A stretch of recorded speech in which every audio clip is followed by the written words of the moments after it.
Gospel reading for this morning is the second in a triad of parables that Jesus tells as he concludes his public ministry just prior to his arrest. We heard last week the first, and we'll hear the final one next week. And here we hear the center of those parables. It's fairly familiar to many of you, the parable of the talents. In my mind, an unfortunate title for it.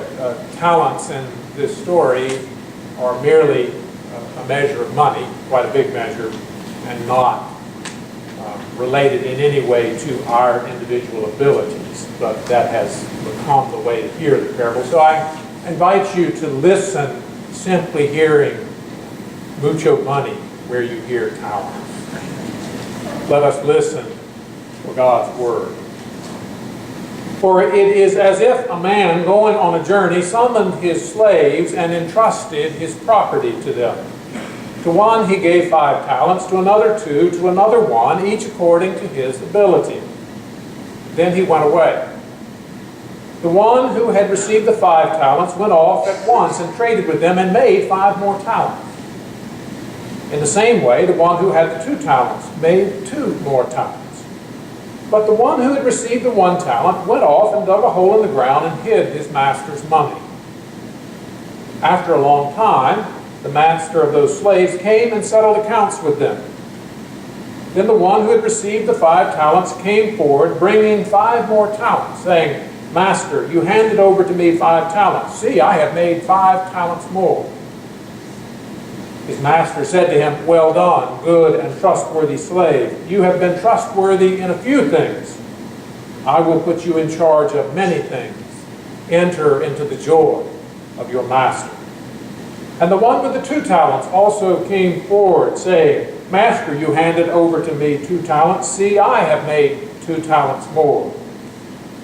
His master said to him, Well done, good and trustworthy slave.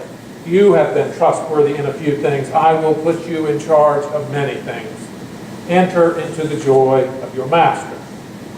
Then the one who had received the 1 talent came forward, saying, Master, I knew that you were a harsh man, reaping where you did not sow and gathering where you did not scatter seed. So I was afraid, and I went and hid your talent in the ground. Here you have what is yours. But his master replied, You wicked and lazy slave, you knew, did you, that I reap where I did not sow and gather where I did not scatter? Then you ought to have invested the money with the bankers, and on my return I would have received what was my own with interest. So take this talent from him and give it to the one with the 10 talents. For to all those who have, more will be given, and they will have in abundance. But from those who have nothing, even what they have will be taken away. As for this worthless slave, throw him into the outer darkness, where there will be weeping and gnashing of teeth. The word of the Lord.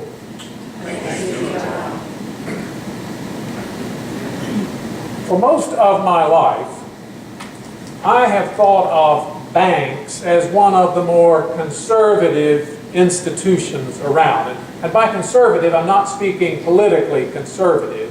I'm talking about a more basic definition of the word, the preserving and conserving of that which exists. This sort of conservatism doesn't make changes without carefully weighing all the considerations. The default decision for this sort of conservatism is the tried and true, what has worked well in the past. This sort of conservatism does not have a great deal of use for the novel, preferring the tried and true. It does not take unnecessary risk. And to me, banks and bankers always epitomize this sort of thinking, or at least they did, until the financial collapse of 2008. When the financial markets tumbled a few years ago, we discovered that those staid bankers had abandoned their traditional conservatism. far from being frightened of the novel, they had engaged in all sorts of creative and innovative investment schemes. There was little concern, it seemed, with some of the more exotic mortgage-based investments. People acted as if they could not fail, that profits were guaranteed to go on forever. And then, of course, everything fell apart. But if the image of bankers as cautious, prudent, careful, risk-averse sorts took a beating and really disappeared in the financial collapse of 2008, there is still another group whose cautious, prudent, conservative, careful image is fully intact. And that is the typical Mainline Church congregation. It's not that we don't ever do anything innovative. I mean, we, after all, have a sort of contemporary service here at Boulevard. But most Presbyterian churches didn't have anything to do with contemporary worship styles until they had been a big success for many years in other non-traditional type congregations. The other day, I let the Presbyterian hymnal just flop open in my lap.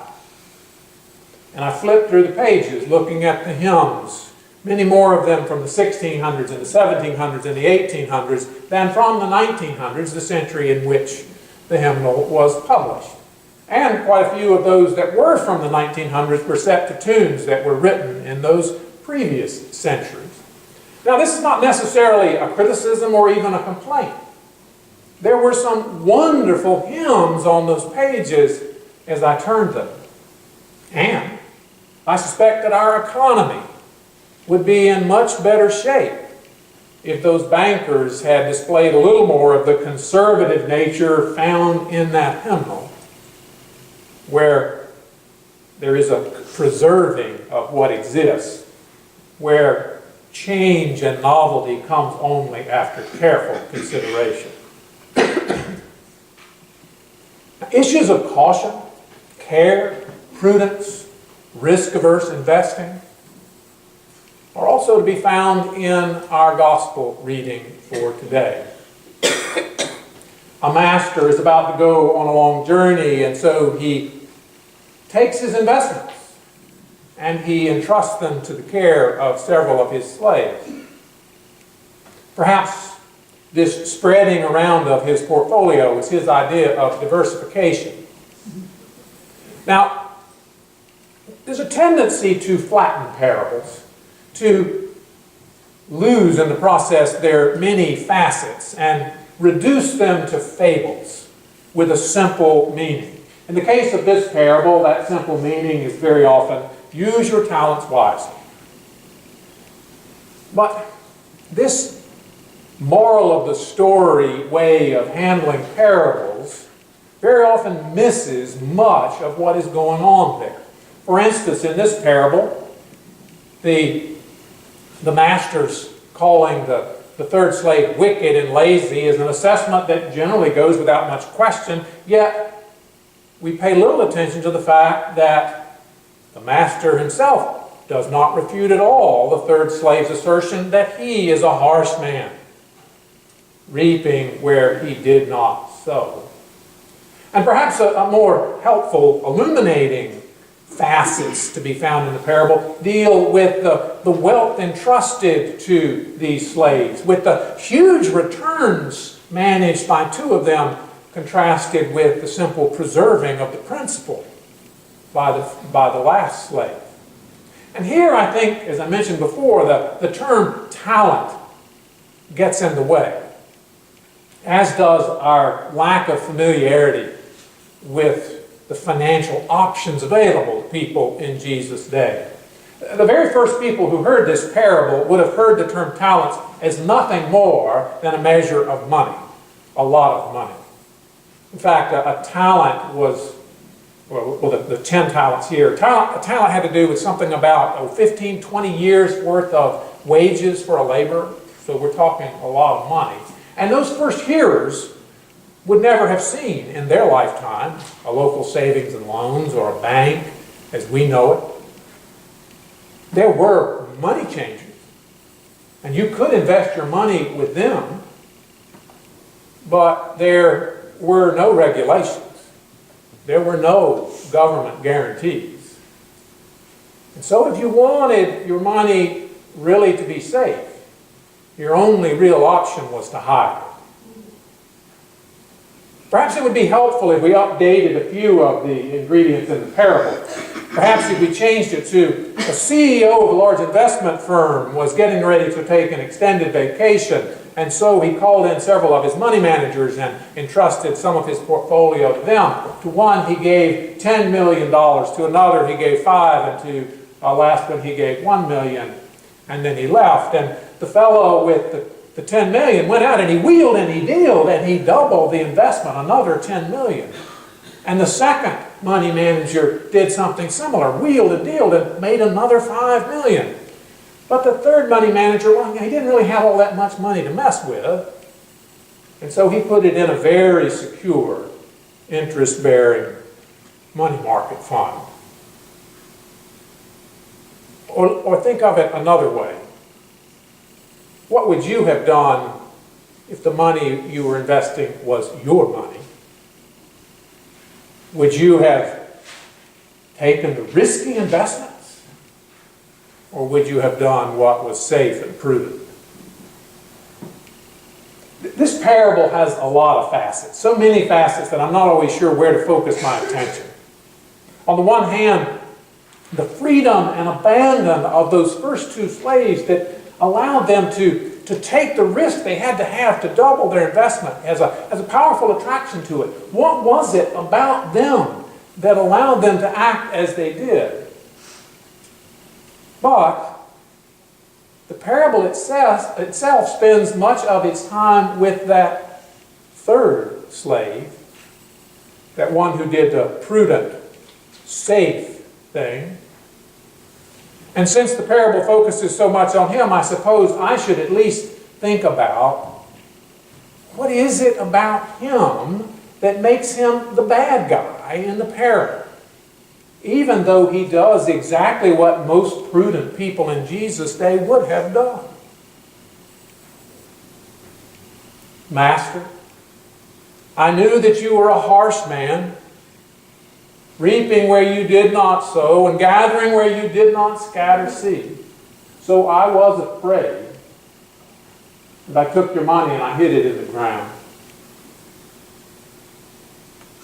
So I was afraid. Seems to me that religion is often about fear. At least a great deal of it is about fear. Do you want to burn in hell?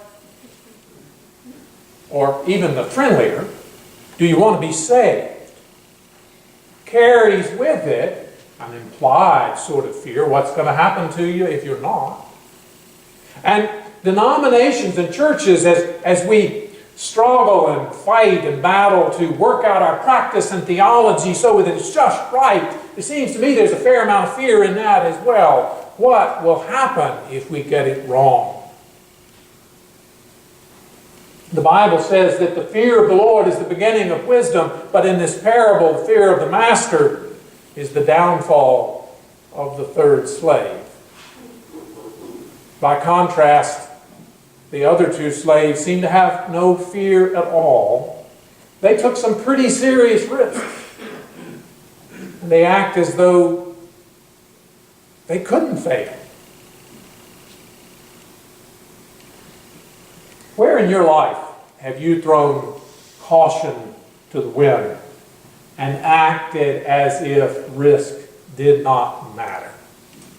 Where have you broken free from caution and from prudence and just risked it all? Perhaps you once fell in love. Or maybe you're in love now. And you did or are doing things that would have seemed foolish and crazy before. Perhaps you got caught up in some movement, swept into it by passion for it and acted in ways that you never would have acted before. Perhaps you are caught up in such a movement right now. Is it possible to fall in love with God? To be swept off your feet by Jesus so that you act with wild abandon, dance like no one is watching, act in ways that other people find foolish and crazy? Is it possible for the pull of Jesus to grab you, to pull you in, so that you act in ways you never knew were possible? Is that possible, Jesus? We are here, Jesus. Will you come to us? We are waiting. Will you come and set our hearts on fire? We are here, Jesus. We are waiting. Come to us.